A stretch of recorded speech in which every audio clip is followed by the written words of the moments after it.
we're going to talk about Patagonia, which is divided into North Patagonia and South Patagonia.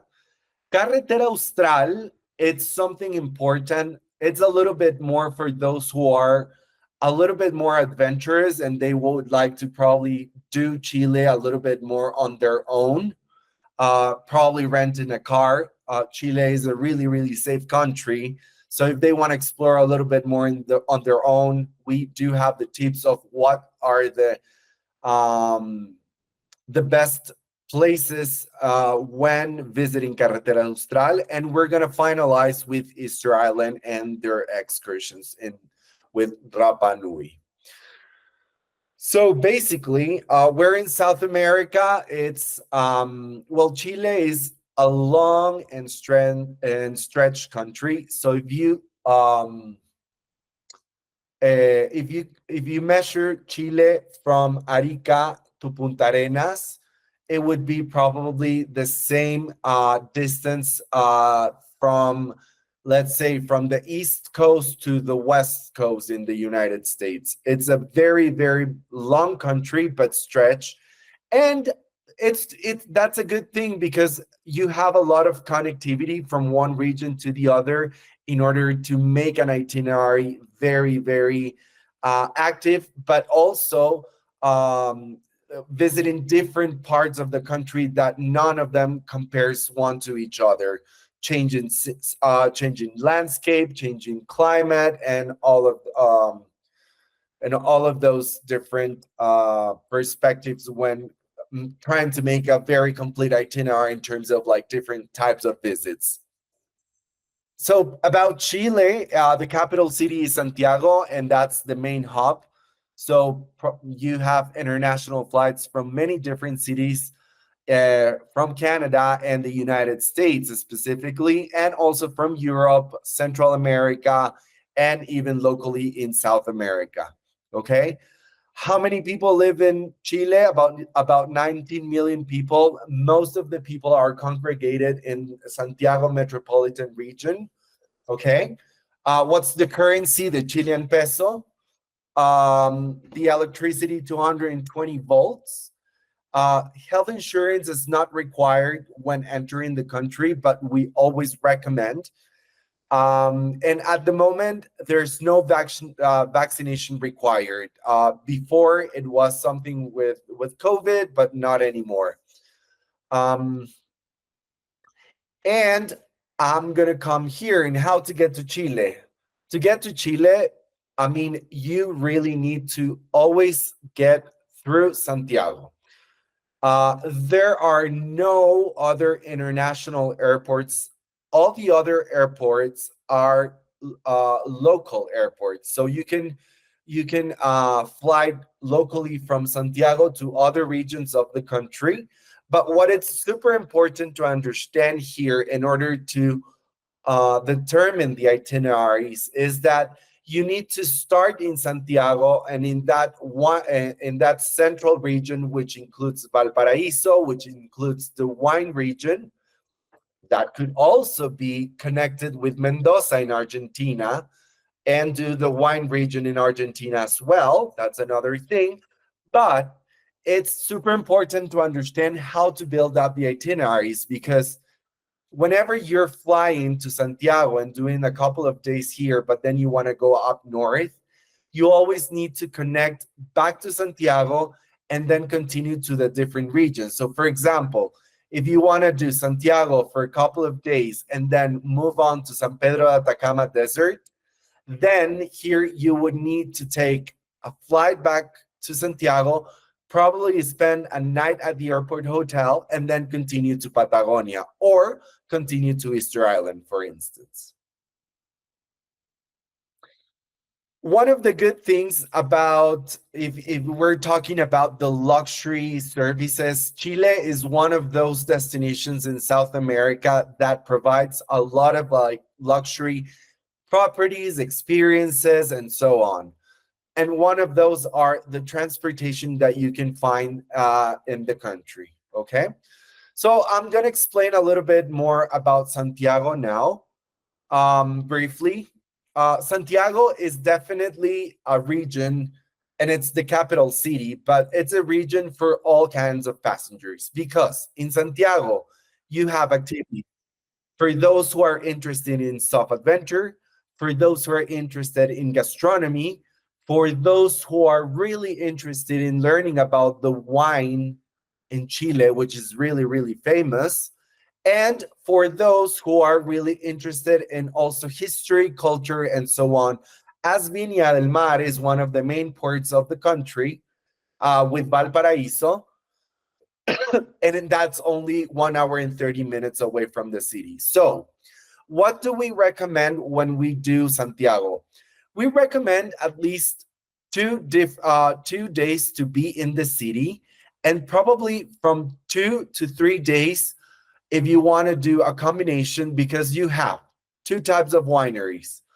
The one in Casablanca Valley, which is more for the white wine, and the one in Cajón del Maipo, which you have other varieties of red wine. Okay. Then also, Valparaíso and Viña del Mar can be done as a full day excursion. So, as one of the days you could do, for example, day number one, you arrive, and then if you arrive early in the morning, you could probably already take advantage and do the city tour in Santiago. That could be a walkable city tour. And then on the second day, you can do your visit to Valparaíso and Viña del Mar on a full day excursion. Then, if you want to extend more because you want to explore the wine country, we can recommend different properties around the area that they do offer different experiences, even for kids. Um, you might say, yeah, winery is not suitable for kids. Well, they can be part of the creation of like the experience itself, and not drinking alcoholic things, but like being able to participate in like stepping on the on the grapes, or doing different activities such as horseback riding or bicycles, because the region is in between the coast and the Andes. And in this region, you can have a lot of different activities for all kinds of ages and orientation. Also in Santiago, in the Andes, during the winter, you have the possibility to do skiing, and there are different refugees that provide these services. And during the summer, the great thing is that you can go to the Andes for a full day excursion, and that would take you about 1 hour and 30 minutes, including a winery, and get to visit different parts of the central and Chilean Andes. Okay, so I'm going to show you a couple of pictures here. And what do you do? This is basically what Santiago looks like. Santiago, it's a very, very modern city, and Santiago counts with everything for all tastes, from gastronomy, from culture, all the different sorts of interaction that anyone would expect on a cosmopolitan city. What you usually do when you do a walking tour is you visit this the it's a walking tour in the historic center of Santiago, where you get to visit the national palace, or the government palace. You get to visit the metropolitan cathedral, as most of the capitals in South America where have a high influence on the Spanish colonialism, and also get to visit one of the viewpoints that you can get to visit in the city, which is Cerro San Cristobal. And you get here and you have very, very good spotting of like the whole city it's as well. In terms of experiences, a lot of people want to go and do, like, for example, let's say, for instance, cooking classes. Chilean empanadas are very famous, and people want to get the experience of like doing a cooking of Chilean empanadas. So there are experiences, hands-on experiences, that you can actually go to the market with the guide, buy all the different selection of ingredients, and at the same time doing a cooking class. And this can be easily combined with a city tour. Okay. There's other experiences such as exclusive dinners. Um, as I said, Chile has a bit of everything, gastronomic experiences, cooking classes, relaxation, wellness, and of course, unique locations in the city itself. I'm going to continue. And the type of hotels, as it is a cosmopolitan city, you have everything from 3 stars up to 5 stars. And taking into consideration that most what we recommend when staying in Santiago is to stay more in the business district rather than in the historical center. Why? Because in the historical center, regardless that in the morning it could be very nice to be walking around, during the night it could be a little bit more quiet, so you will not have as much restaurants, as many restaurants or places that you can walk around and get to explore the vibe of the city a little bit on your own path, if you are one of those passengers that want to like explore the city a little bit more than just the guided excursions and stuff like this. So there's a couple of like hotels here. These are a little bit more boutique. So for example, the Singular Santiago, Hotel Vidasoa, W Santiago, and the Ritz Carlton. If you're talking about luxury high-end passengers, this is the hotel that I would definitely recommend, or the Singular Santiago could be a great option as well. Then you also have 4 stars, 3 stars, good boutique and nice accommodations throughout the city. Okay. Now I'm going to talk about Valparaiso and the wineries.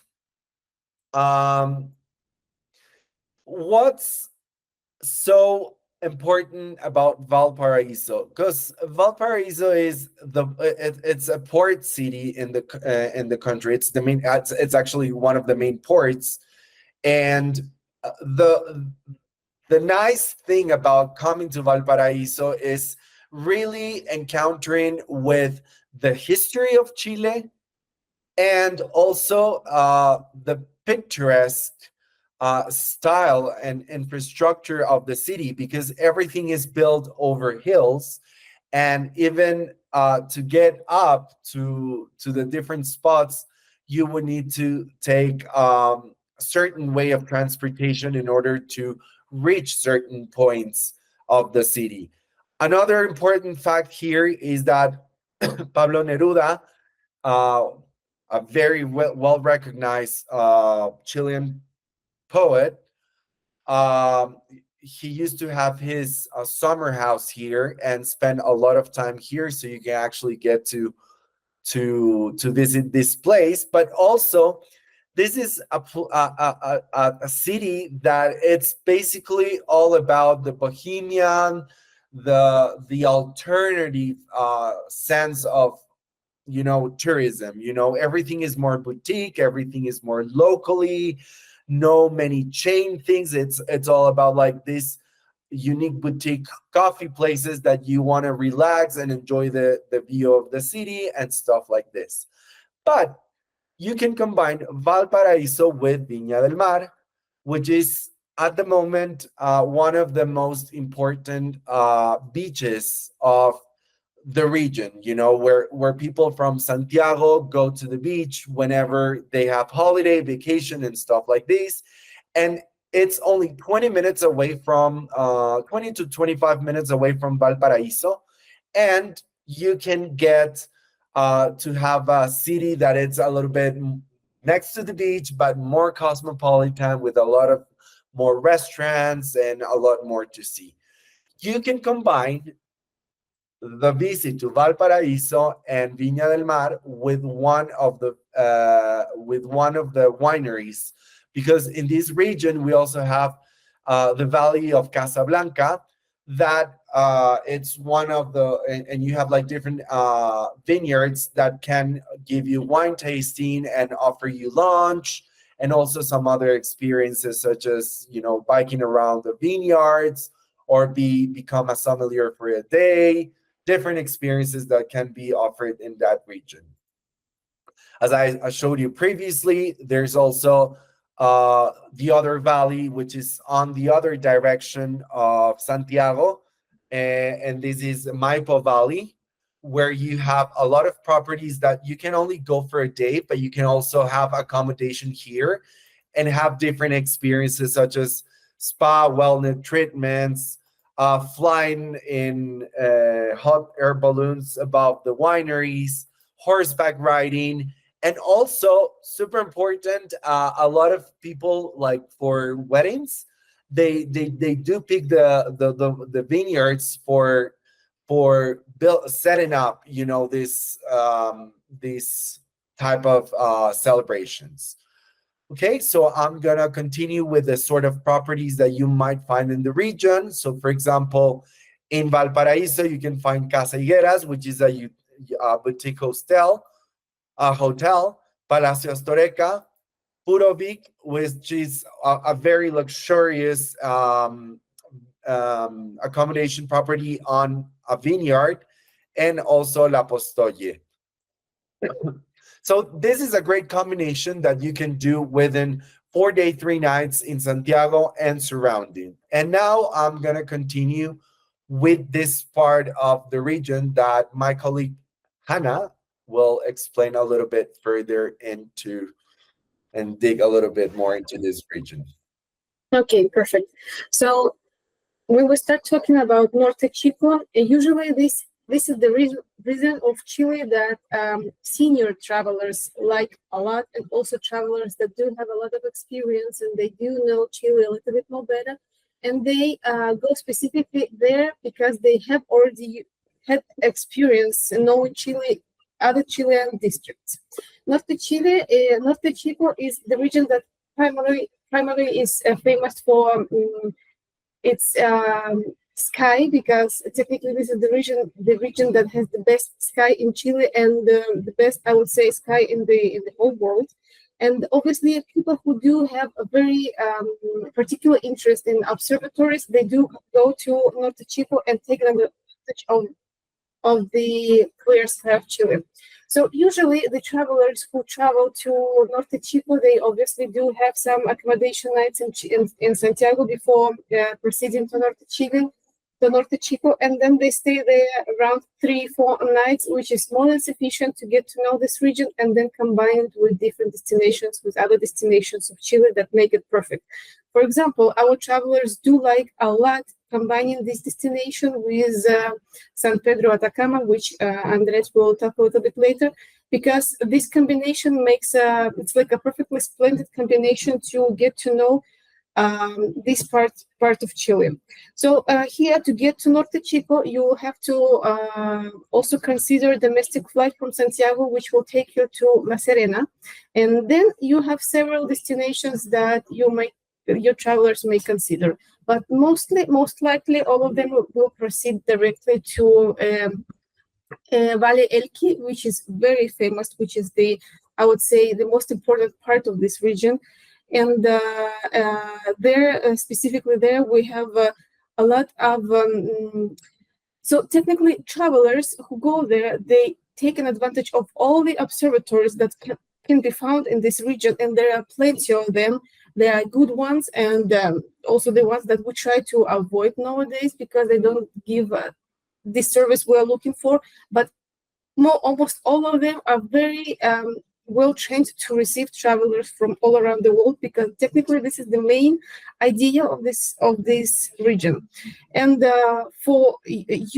normally the travelers who go there, they visit around 5 observatories in this region, which they also combine with other trips that they do while, like, for example, visiting the island, which is most important, the island of the one you can go from Coquimbo, which is quite close to La Serena and Valquiele, and also last but not least important is the Valquiele itself, which usually our travelers take the entire day to get to know.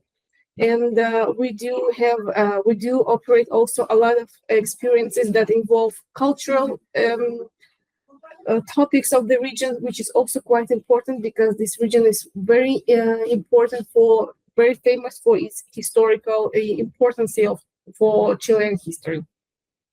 So, as Sebastian mentioned previously, this region is very famous for its pisco, and we also do have tried to involve the experiences where our travelers try pisco of this region, because technically this is quite important to go there and get to this experience.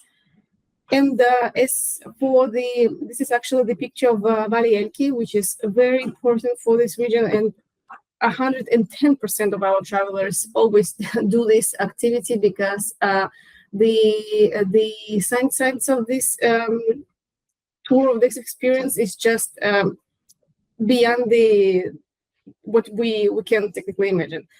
If we talk about the accommodations that this region offers, there's also different varieties that you can find, but starting from luxury to more simple options.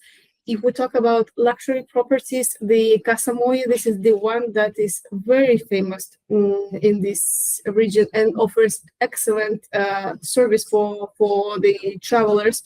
So actually, you can also find the accommodation in this property on all-inclusive basis, which also allows our travelers to have more relaxed experience planned with the activities that are provided by the hotel. But also you can find other different accommodations, which are, for example, domos, which is quite famous, quite common for this area, because our travelers do also like to having the accommodation, which includes transparent ceiling for them to be all able to observe the sky even when they are resting. Perfect. Okay, so I'm gonna jump into one of the landmarks of and one of the most important regions of Chile, San Pedro Atacama Desert, which is actually the driest desert on Earth. But the great thing about here is not only the desert, but the proximity about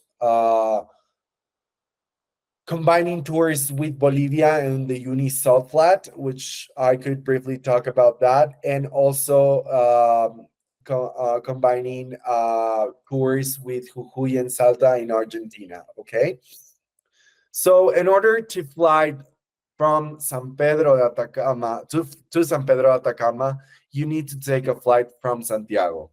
Okay, from Santiago to San Pedro de Atacama, it's about a 2 hours and 30-minute flight, more or less. And you arrive to the city of Calama. This is a minery city, and it's well known for the mining industry. However, to reach San Pedro de Atacama town, you will be picked up at the airport and you will take a transfer for about 1 hour and 30 minutes. And the least we recommend to stay in this region is 4 days, 3 nights. Why? Because you need to take a flight in the morning and you will be arriving in the afternoon to San Pedro de Atacama. And then on the first day, you will be able to do 1 half-day excursion. Then, if you do the day number 2 and day number 3, you will be able to include a couple of excursions as full day excursions, such as the Altiplanic Lagoons, and maybe combine an excursion on the 3rd day, including the salt flats. And on the last day before leaving from San Pedro Atacama, you can do a half-day excursion. So in that terms, San Pedro Atacama is a region that if you want to do it in a rush, I mean, the least you can do it is on 3 days, 2 nights, but that's going to be a little bit tight. If you want to combine with Uyuni, then you would need to take a transfer to Paso Ito Cajon, which is the border with Bolivia.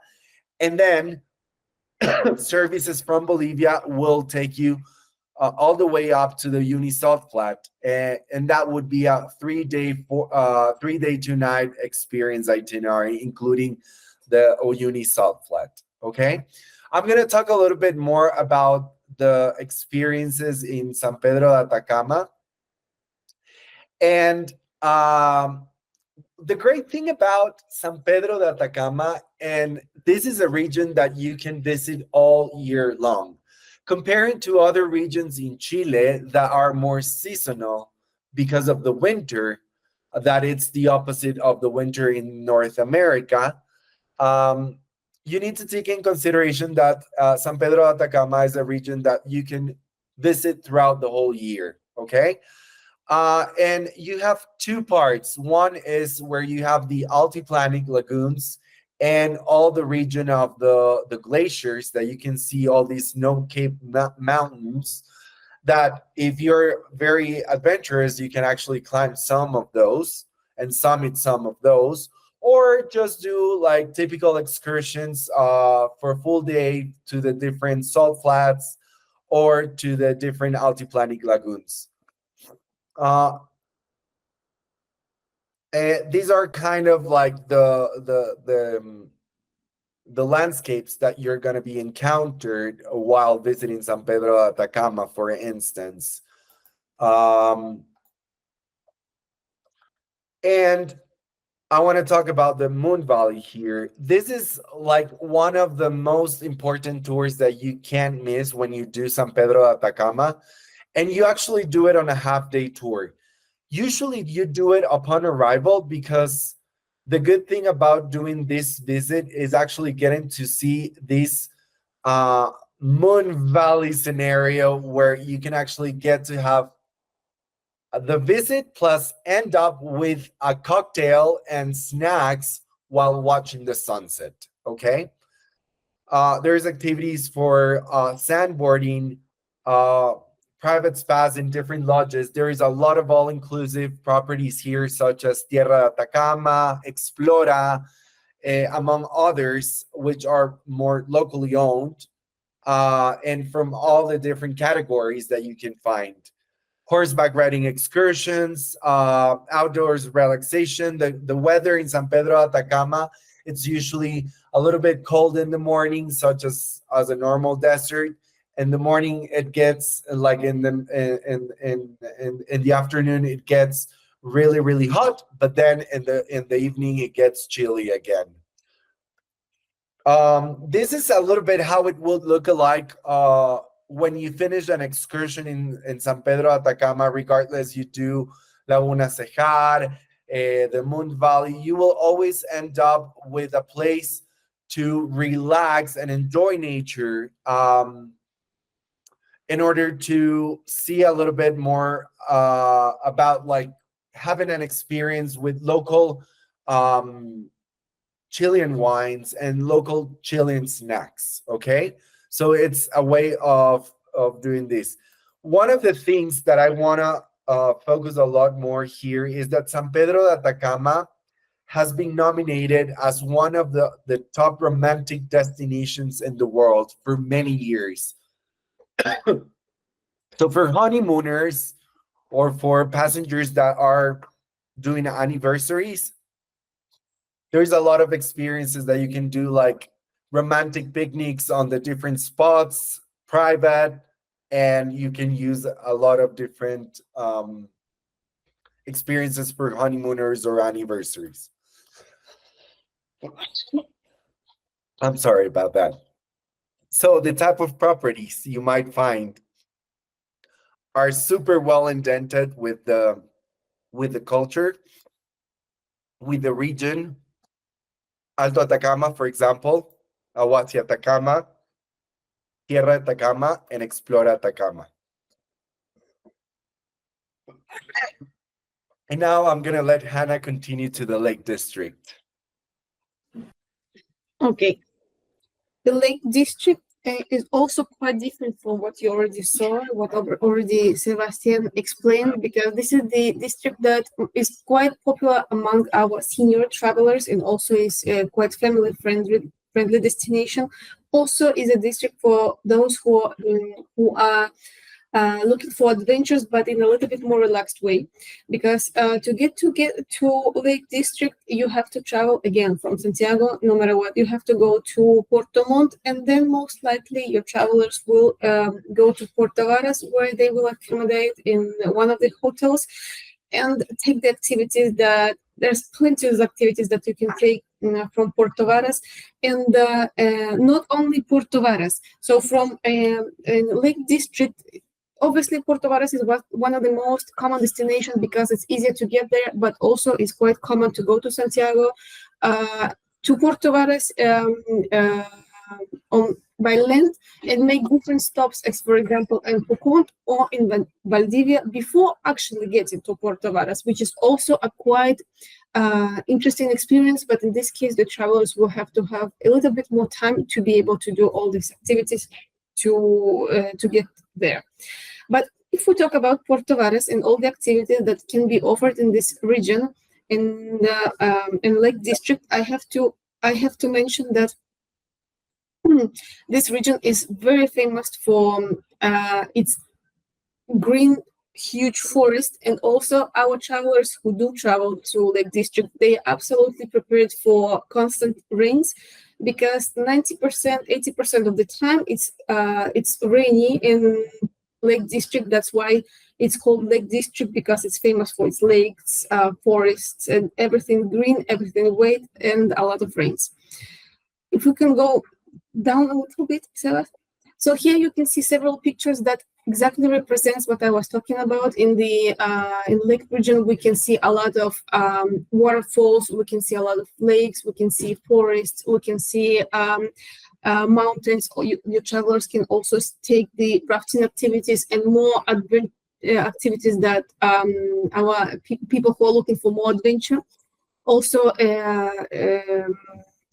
this Lake District is very popular for Chiloé Island, which one actually you can might observe in several pictures here. Chiloé Island is very important for Lake District, and 80% of our travelers, 90% I would say, who go to Lake District, they always proceed to Chiloé Island. Even considering that to get there from Puerto Varas, you have to have another long drive from Puerto Varas, around 10 hours to get to Chiloé Island, and also you have to cross the ferry. But this is an absolutely amazing experience that we do highly recommend to include if your travelers go there. Also, if we take a look at the properties that this region offers, you can find properties from absolute luxurious options to very cozy hotels and hostels. For example, in this picture, you can see several options that this region offers. This is the Awa Hotel, which is absolutely amazing for its personalized service and a very superb location, because this hotel is not quite located in the central part of Puerto Varas, but gives a little bit more remote experience for our travelers. They absolutely love it. But there are also travelers who are looking for more a central experience and accommodation, a little bit closer to the center to be able to go out on their own. And there are plenty of experiences, accommodations that can be perfect fit for those travelers. Also, and as for Chiloé Island, for example, this is the option for the Chiloé Island, which is, I would say, the only 5-star and luxury accommodation that exists on the Chiloé Island. But apart from that, they offer very personalized service, and they also operate on all-inclusive basis that is quite useful for those travelers who are looking for accommodation for a little bit more long experience on the Chiloé Island. For example, usually our travelers go there for 1-day trip, but they're also quite common for travelers to stay there even for 5-6 nights. And in this case, the Tierra Chiloé, this is the perfect fit for those travelers, because they will have the most complete experience of the Chiloé Island. And for the, if we can continue to the next slide, please. Oh, we're already done with. Also, I wanted to mention that the lake region, before continuing to Carretera Austral, the lake region, this is the region that is very common in combining with Patagonia southern Patagonia, because a lot of our travelers, they go to lake region first and then they proceed to Patagonia.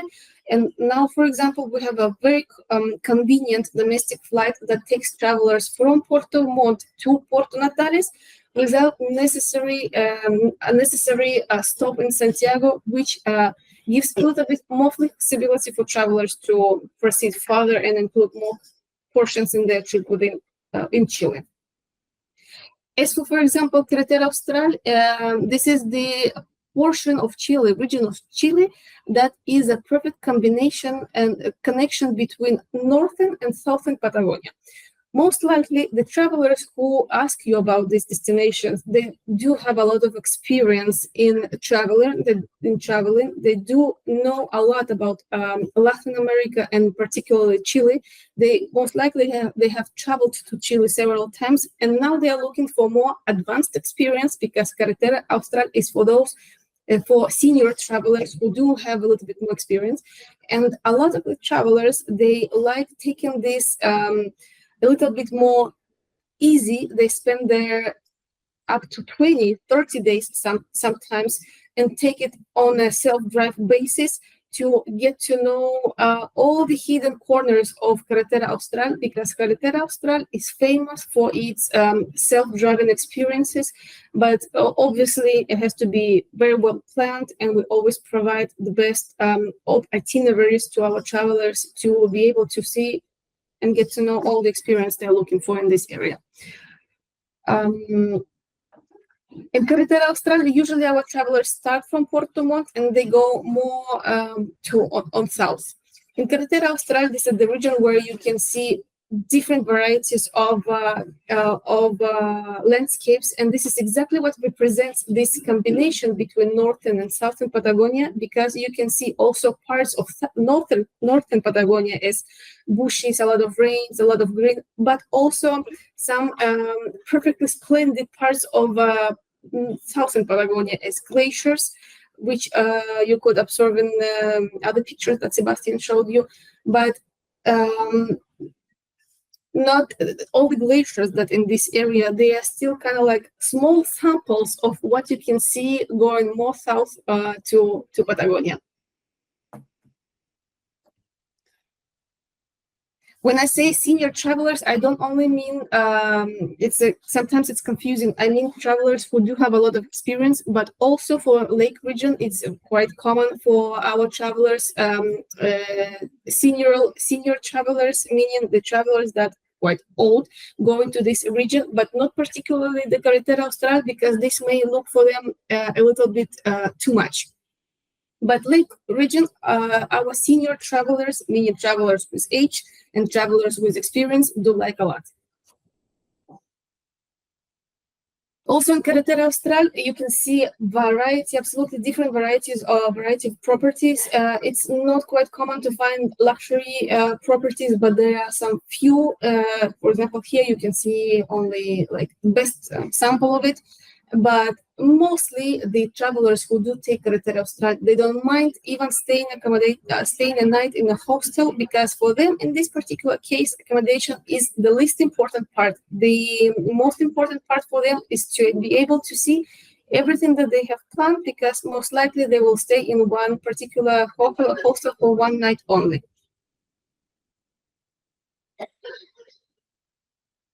I may continue here as well. So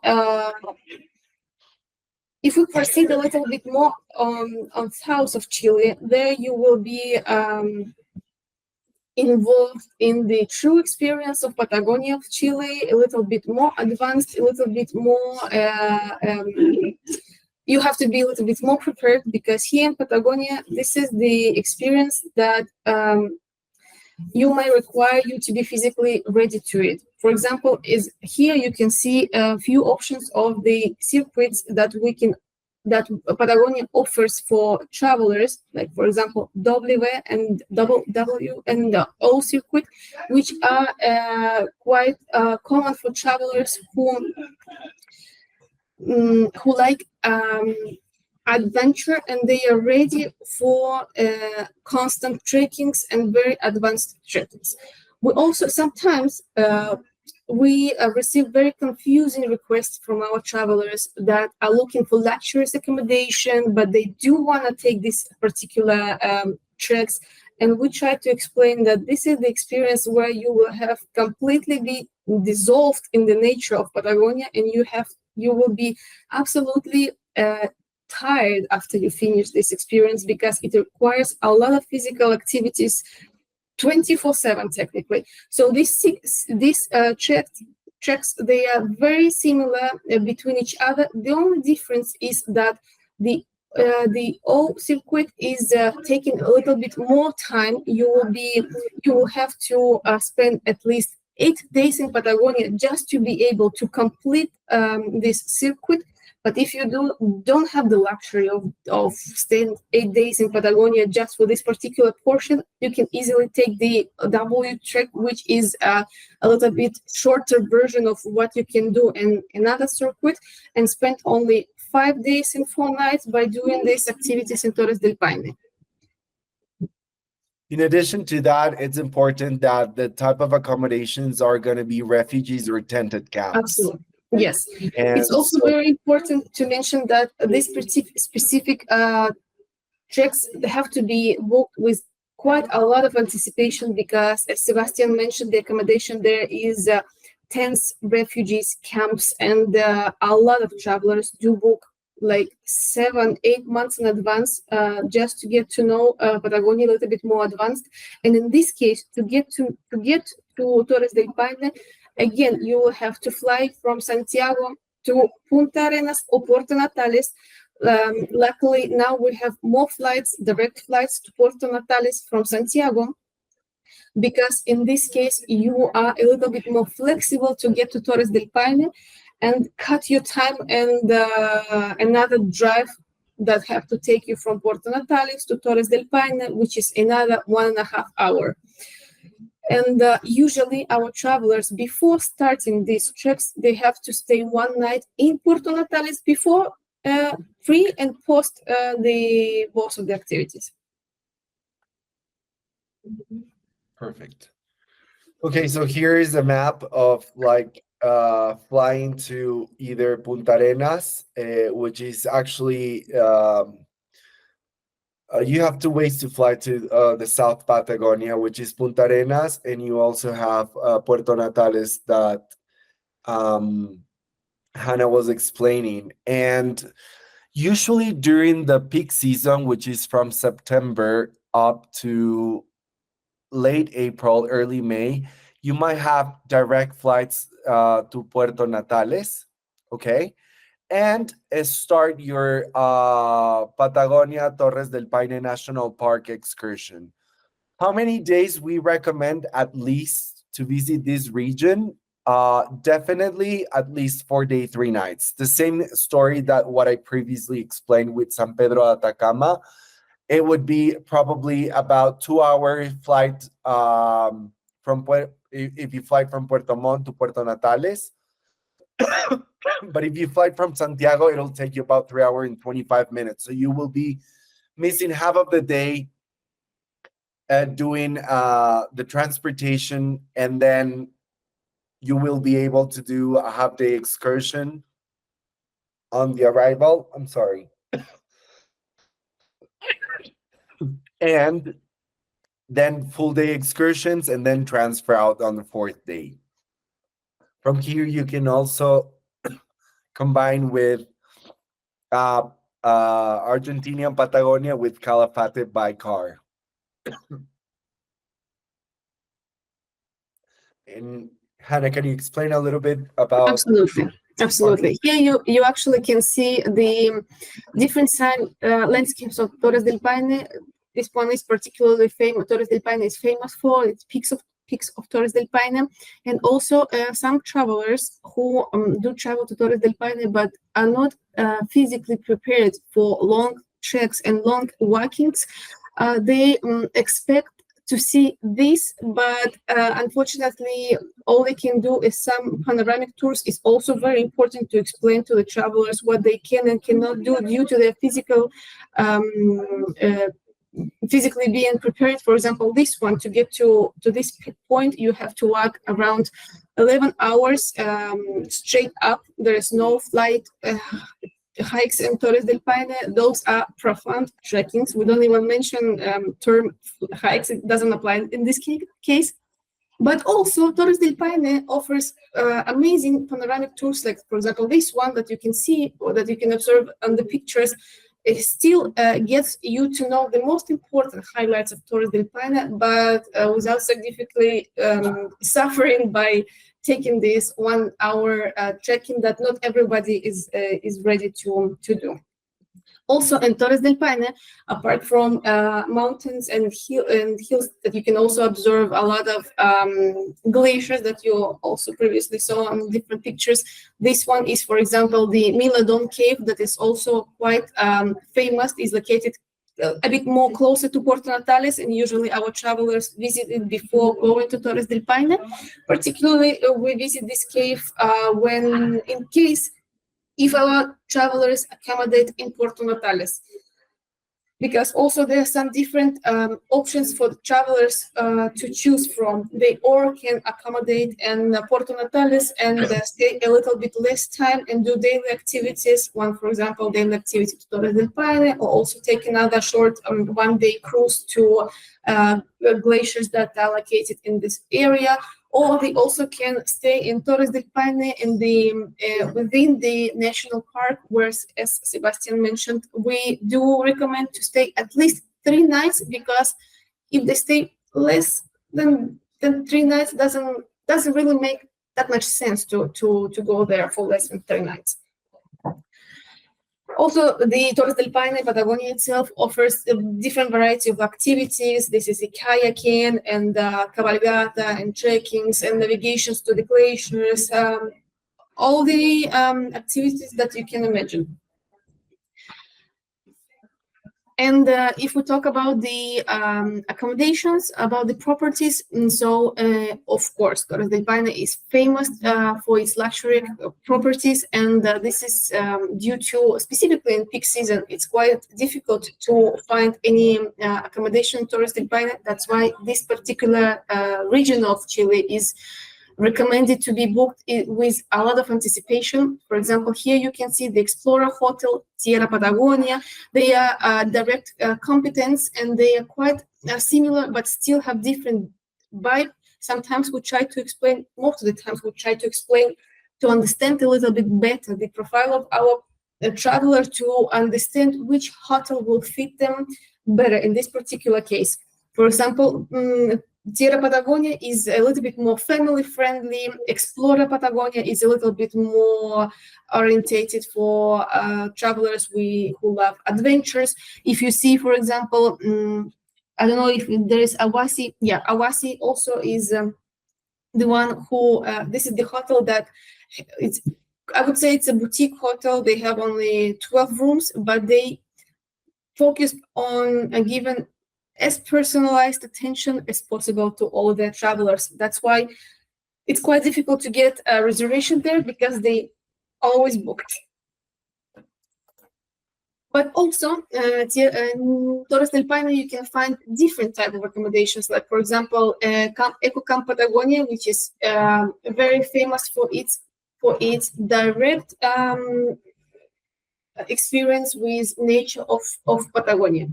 In this particular information is also here we didn't put information about estancias. This is like cabana style accommodations that there's also one very luxury that gives you a little bit more remote but very direct experience with nature in Torres del Paine. Different variety of a lot of variety of hotels, and also there is one that is called the Singular Patagonia. If you can show Sarah, please. This is the hotel that is located in Puerto Natales. So more particularly in Torres del Paine, it's 1 hour 30 minutes driving to Torres del Paine, but gives you also very the vibe of Patagonia itself. And our travelers who are looking for five-star accommodation, but they don't have that much luxury time to go to Torres del Paine itself, they always stay in this hotel, the singular Porto Natales. Okay, so it's quite common for travelers who go to Patagonia to combine it with cruises, but here you can see exactly 3 options that will fit depending on how much time your traveler has and what's their purpose of taking the cruise. For example, if we start with the most common, the Antarctica cruise, obviously, in this case, we are talking about the travelers who did travel to Chile or to Latin America several times, and they're not very interested much about seeing other parts of Chile because most likely they already saw it. But they go particularly to take the cruise to Antarctica because this is something else that they haven't seen yet. And they also obviously combine it with different trips in different portions of Chilean trip around Chile while they are staying here. In this case, you have to be ready to spend minimum 10 days of your time just to get on the cruise, just to stay in the cruise. There are also longer cruises. But if your travel doesn't have that much time, but still wants to see glaciers of southern Patagonia, other 2 options, which is Scorpios cruise and Australis cruise, just perfect fit. For example, if we're talking about Australis cruise, I would say that this is the best options for those who are combining Argentina and Chile, because most likely the traveler who is taking the Australis cruise, they start in Argentina and they get to know the Patagonia of Argentina. Then they take the cruise from Ushuaia, which is Argentina, to Punta Arenas, which is Chile, and they proceed to Torres del Paine. Yeah, the cost in cruises, the cost varies on the season and also on the accommodation, because as you may know, the higher is your depth, the more expensive is the accommodation. Because also they have different type of cabins, and if you interested, we can send this information later. But for example, for Antarctica cruise, the rates are usually 15,000 and up per person on double basis. If we're talking about Scorpios and Australis, the prices may start in case of Scorpios 3,000 per person and up. In case of Australis 4,000 per person and up on that double basis. For example, Scorpios cruise, this is the one which is quite common for those who are staying in Puerto Natales, don't want to go to Punta Arenas, don't want to take any cruise to Ushuaia or to Antarctica, but still want to see as many glaciers as possible. In this particular case, they will depart from Puerto Natales and end their cruise in Puerto Natales, which makes perfect combination with Torres del Paine because it's relatively close.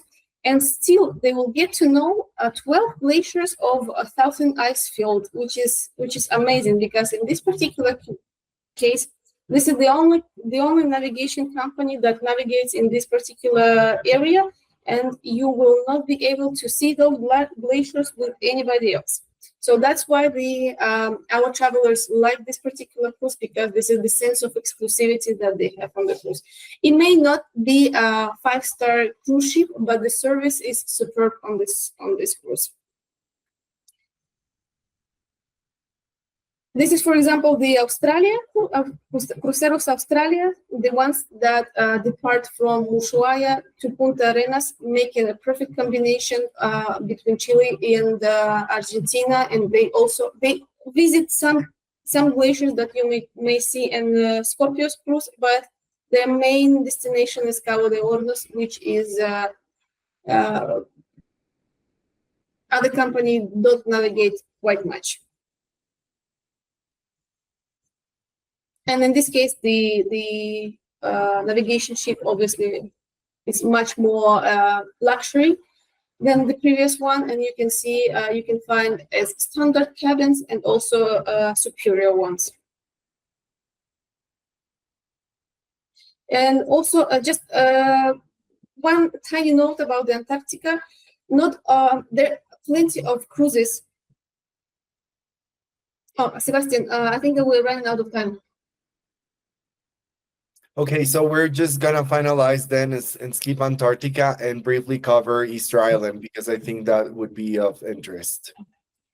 Uh, Very briefly about Easter Island. Easter Island, this particular season got quite popular among our travelers, and we do recommend staying on the Eastern Island at least for 3 nights because it doesn't make any sense to travel there less than that.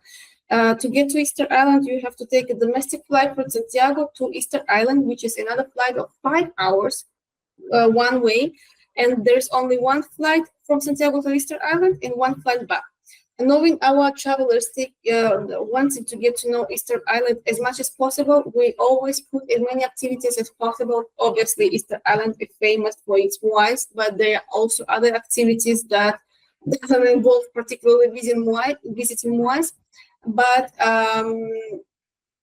travelers can also do snorkeling, diving, horse riding, some cultural activities. And on the Eastern Island, just to move briefly, there are plenty luxurious accommodation, which is, for example, Nayara Hangaroa and Explorer, which you can see on this particular slide. This one is the Explorer, is a little bit more remote than Nayara, and Nayara is a little bit more centric located, which usually our travelers prefer Nayara for those who want to go out on their own and get to know Hangaroa, which is the center of Easter Island, on their own.